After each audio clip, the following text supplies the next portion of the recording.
ReZero, Volume 4, Chapter 2, Part 2.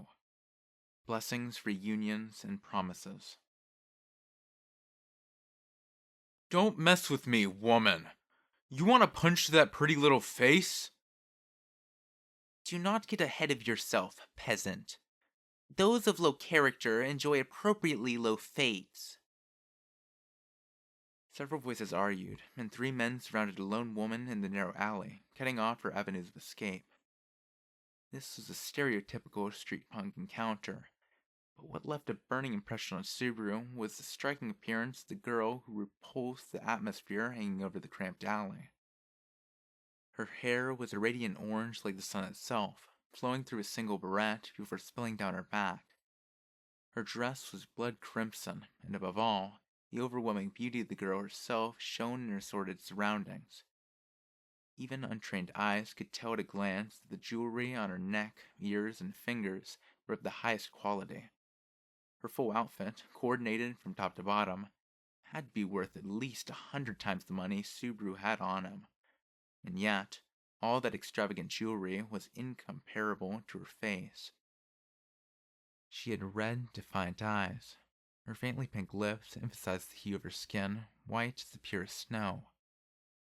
One might spend an entire lifetime and fortune in search of such beauty and never find it.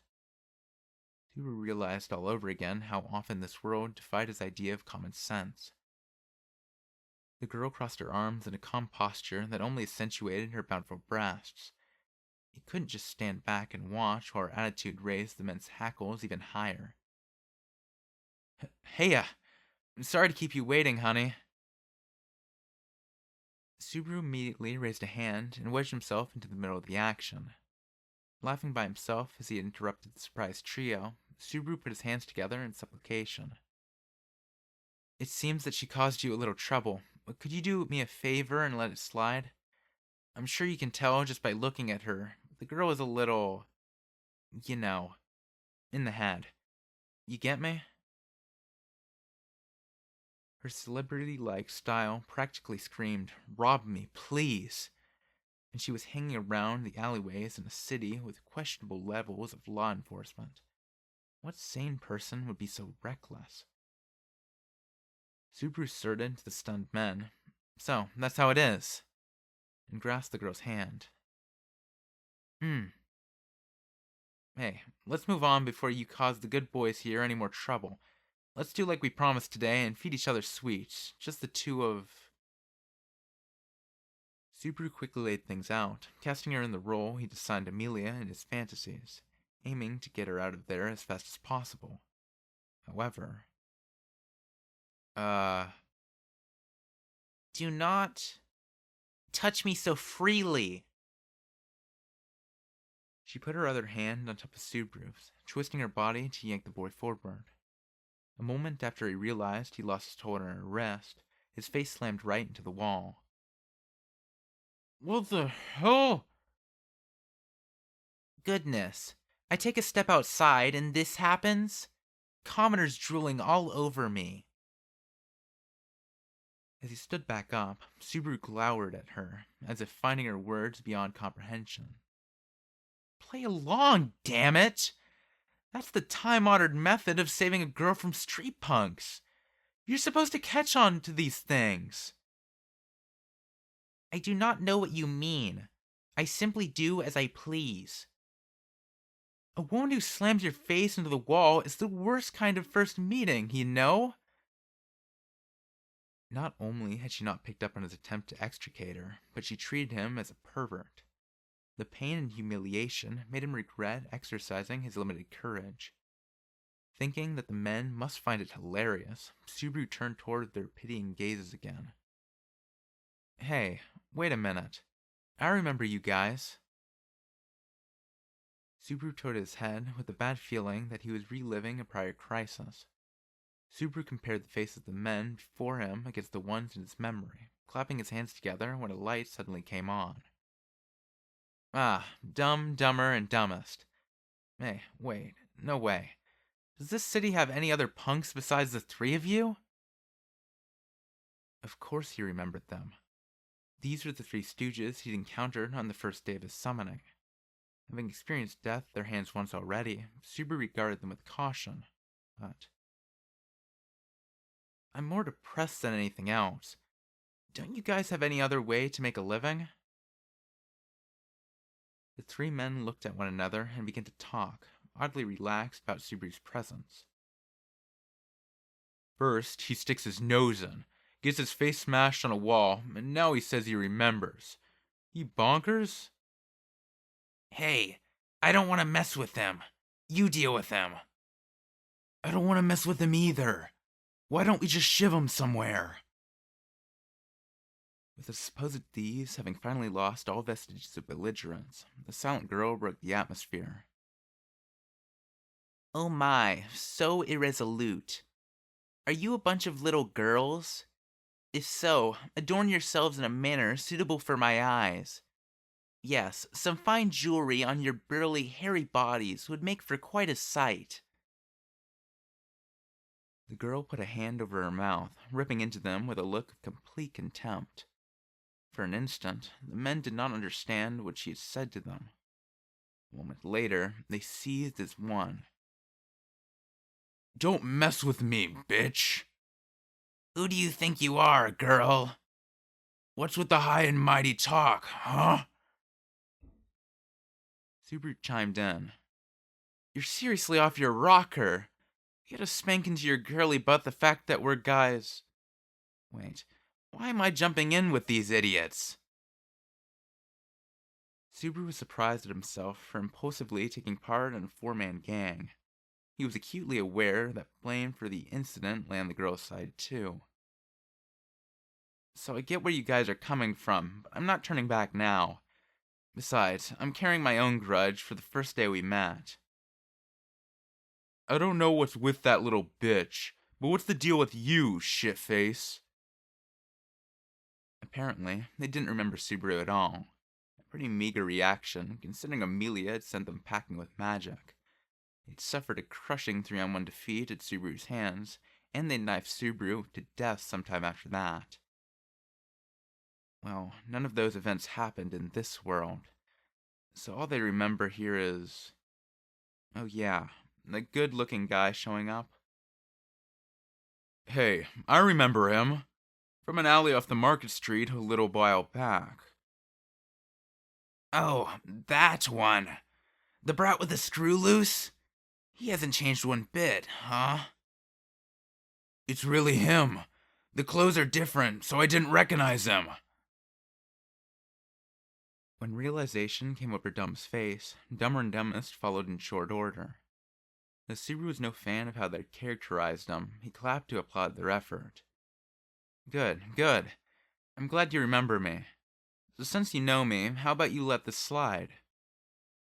Are you nuts? We like you way less than someone we don't know. Just 'cause it's 3-on-2 instead of 3-on-1 doesn't change a thing. Even though Subaru hoped to bluff his way through the scene, the willful girl paid no heed to his plans whatsoever. Correction. It's not 3 versus 2, it's 3 versus 1 versus 1. Can you shut up for a bit? He wished he could have gone back in time 5 minutes and told himself not to bother, but the die had been cast. Besides, Dumb, Dumber, and Dumbest weren't patient types. Watching the temperature in their eyes dropping, Subaru knew it was only a matter of time before there'd be blood. No choice then. I really didn't want to resort to this, but... Would you stop messing around already? What the hell can you... I'll have you know, I know Mr. Reinhardt, guys. Reinhardt and I are best buds. If I yell, he's gonna come running right over. What? This was his trump card, the fox invoking the lion, and it worked wonders. The mention of Reinhardt's name scared the trio witless. The effect was immediate, and Subaru forced himself to act like a big shot to cow them further.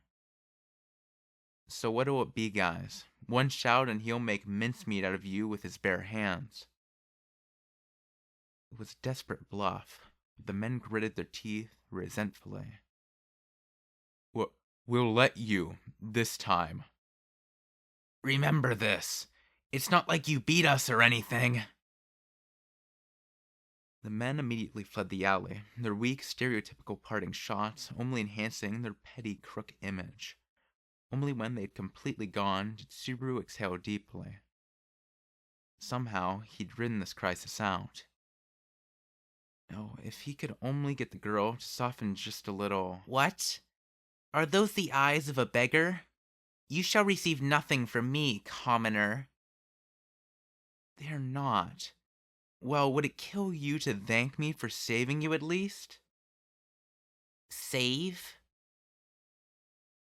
The girl inclined her head slightly, with a mystified expression. She closed her eyes, sinking into thought, and let out a small sigh when she arrived at an answer. So that prattling of yours earlier was meant to save me. I had not noticed. You didn't notice? This sets new standards for dents, you know. Do not misunderstand. No difficulty would have befallen me, even without your help. I can only marvel at your taking pride in resolving something that was not a problem to begin with. I don't know what you mean. So what do you mean? I mean, what? Like, okay, you're super strong, so you'd have been fine even if I hadn't saved you? Not at all. It is far simpler. This world is composed solely for my convenience. Nothing occurs that is not to my benefit. It is thanks to me that I was saved, yet you attempt to claim this as your own exploit. Have you no shame at stealing credit from another? With one blatant forward thrust of her bountiful breasts, the girl was asserting, as if it was natural, as if it was obvious, as if it was common sense, that she was absolute. The way her eyes radiated like an arrogant sun made Subaru keenly aware that this was someone he absolutely should not associate himself with whatsoever. That's so. My bad for being too big for my britches. Sorry to interrupt. Bye now. He determined it was best to agree with such a person as much as possible, not to provoke her. Just nod enthusiastically, avoid any defiance, and do a quick about face away from her. But an unexpected call came from behind, and Subaru cursed his feet for stopping. Wait, What? what is in that bag there? Show me. The girl strode around him, nodding to indicate that Subaru should put down the bag. He didn't want to oblige, but defying her would only prolong things, so Subaru reluctantly opened the bag and showed its contents, a mountain of ripe red fruit. I do not recognize them. These fruits. What are they? They're, apples. The fruit of knowledge. Never seen one before? Blinking at his reply, the girl snorted as she looked at Subaru like he was an imbecile. You lie. Do not make me laugh. Apples are white, understand? I have absolutely never seen fruits such as these. Astonished, Subaru replied, well, they're white when you peel them. It was the girl's turn to stare blankly. He remarked, wait, don't tell me you've never seen an apple that hasn't been peeled. I have indeed never seen one that was not at the dinner table. Very well, hand them over. Nodding in satisfaction, the girl audaciously demanded he give up his apples. He saved the girl from a robbery only for the girl to attempt robbery on him. Subaru wanted to see Amelia again. He wished Rem were healing him that moment. Hand them over. I shall split one open and see for myself. Or is it only lies that dribble from your lips? Handle with care, okay? Judging resistance to be the fool's choice, Subaru took an apple out of the bag and placed it in her hand. The girl took the apple, turning it around as if studying the sensation upon her palm. Then her left hand flashed toward the apple, neatly severing it vertically and horizontally into 4 equal pieces. The girl licked the fruit juice off her fingers, satisfied at the cross section. Sweet and sour. Certainly, this is the taste of an apple. I will spare your life. Spare my... No, never mind.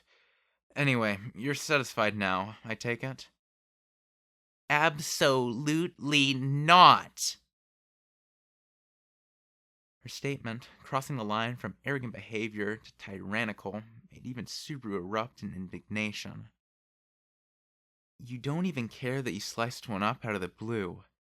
Why do I have to give you all of them? These apples aren't just apples. They're the bonds between two men. Enough prattle. How about this? The girl pointed at the bag, her lips cracking into a wry smile. We shall wager for them. Wager? Yes, a simple wager. Something easy, flipping a coin and guessing whether it is heads or tails. A single apple shall rest upon each attempt. How about it? She was proposing a contest, but all Subaru could do was laugh at her suggestion. You just say the darndest things. Why would I agree to that in the first place? There's nothing in that gamble for me. I can just run like heck out of here. Of course, I shall have something worth winning at the ready. Let's see. The girl touched her tongue to her lips as she sank into thought. She shifted her bewitching eyes towards Subaru, lifting up her apple to her bosom with her crossed arms. Should you win the wager, you may touch my breasts. How about it? Subaru sighed at length and shook his head at her offering up her own body as a gambling chip. The way she offered herself in a wager without a single reflection on the consequences of losing indicated the kind of personality that ruined gamblers' lives. No doubt she thought that her beauty allowed her to seduce any man setting eyes on her. He thought her worldview was regrettable and rather sad. The girl gave Subaru a slightly suspicious glance, perhaps wondering what was taking him so long. With that gaze bearing down on him, Subaru told her exactly what he thought. You need to take better care of yourself. That's crazy talk. And you can't seduce me with that look. And so, Subaru found himself still in the alley, having lost 7 straight bets. That makes 7 wins for me. There are only 3 apples left, you know? No way! You're robbing me blind!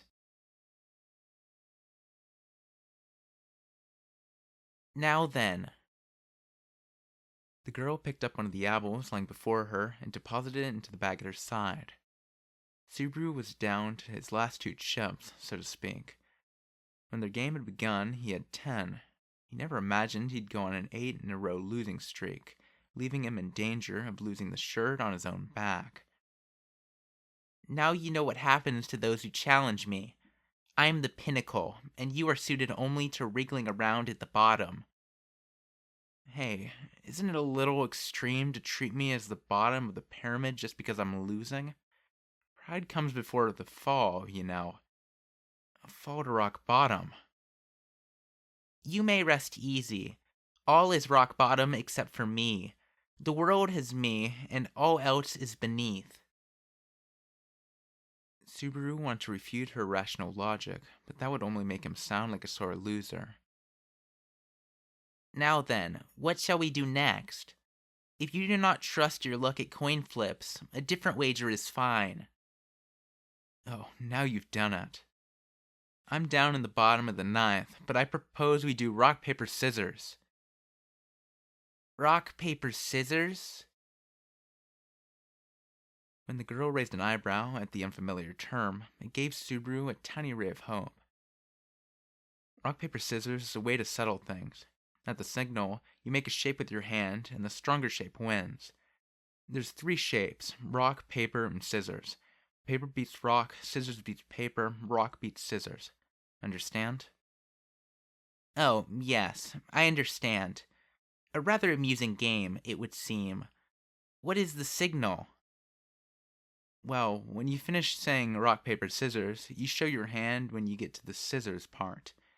Oh, and if you both show the same hand, you say rock, paper, scissors again as the signal to do it over on the spot. That is all there is to it?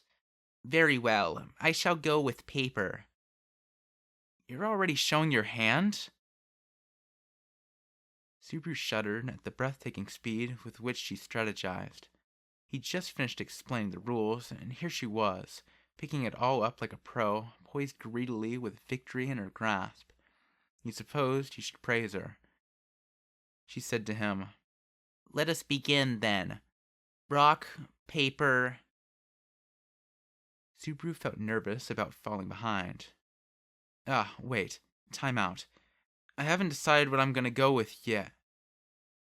With its thoughts still in a jumble, the girl reached the signal and raised her hands high. Scissors. The girl's hand indicated paper, just as she'd proclaimed. Subaru's hand was rock. She commented, It would seem that you owe me another apple. Complaints about the method notwithstanding. It's not that.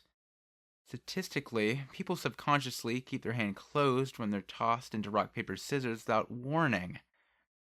Ugh, I'm such an idiot. The strategist had been defeated by his own scheme. Subaru certainly looked defeated as he handed the girl her apple. With this, Subaru was down to his very last apple. Now, let us gamble for the last apple and bring this to a conclusion, shall we? You wouldn't show mercy on me and let me keep the last one, would you? All the apples you carried belong to me. Leaving one in your hands is the same as leaving you all. It is all or nothing. That being the case, we may as well gamble for all the apples on the final round. That goes for both of us, the girl added, meaning it would be her 10 apples against Subaru's 1. It was truly emblematic of the girl's ruinous, high-stakes way of thinking.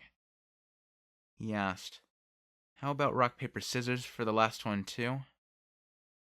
I have already made my decision. All that remains is for you to choose the method and present me with my apple. The girl showed no doubt about her victory, nor any intention of letting Subaru go.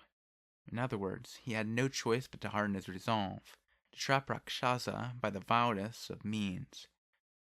The two called out simultaneously. Rock, paper, scissors! When they both showed their hands, sound vanished from the world. With her fist clenched in a rock, the trembling in the girl's red eyes only grew. This is... Listen and be amazed. Look and be astounded. Behold, the ultimate combat technique. Rossi-per. What is that... thing? You did not inform me such a hand was possible. Shut up. I didn't mention it, but it's your fault you didn't ask. That part is rock, this here's scissors, and over there is paper. In other words, my hand's beating your rock. If such logic holds, a different part loses to my rock. I can't hear you. My rock is borrowing power from the scissors and paper, forming the holy trinity of friendship, effort, and victory. It's all here, baby.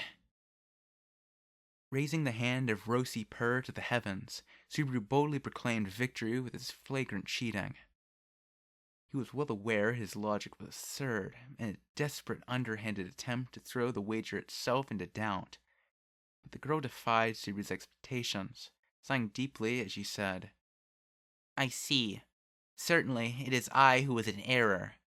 At the same time, I'm amused at how my expectations have been surpassed. Very well, you have won. You may do as you please. Here you go. After a minimal warning, she abruptly stepped forward. Without thinking, Subaru, floored at how quickly she jumped to the next step, stepped back a distance equal to the one she had advanced. Do not tell me that now it is time to feel my breasts. You have lost your nerve? Huh? I, I seriously don't know what you're talking about. Who's scared here? Truly, you are a vexing man. I suppose such bashfulness is adorable in its own way, but... And there they stood, Subaru getting cold feet at the last moment versus the girl whose pride did not permit her to take back what she had offered. One advanced and the other retreated, a standoff that continued until outside forces intervened. Abruptly, the girl's gaze left Subaru and focused on the entrance to the alley. It seems this will become troublesome. It looks like some pretty rough-looking dudes are coming this way. And the one at the vanguard is a commoner, I recall. Goodness, these fools do not interest me even slightly. What are they thinking, coming back after hearing Reinhardt's name like that? It would seem they have called your bluff about being acquainted with the Knight Among Knights. It is rather easy to understand. Even they have reputations to protect, so they have returned in greater numbers for retribution. Damn it. This day is just nothing but trouble. First, he had a close call back on the dragon carriage. Then he had gotten on Amelia's bad side. Now this. Today's really not my day. Since the girl was just standing there, Subaru grabbed her hand and dragged her along, carrying the bag of apples as he rushed deeper down the alley. She protested. Hey, what are you doing? Do not touch me so carelessly. Now is really not the time. If you don't want to get all beat up before marriage, run. The girl wasn't very motivated to run as Subaru pulled her down the beat-up alley and plunged into the darkness. The men behind them pursued with a great shout and a flurry of footsteps. Subaru, cursing the heavens for his truly unlucky day, kept running with a desperate expression on his face.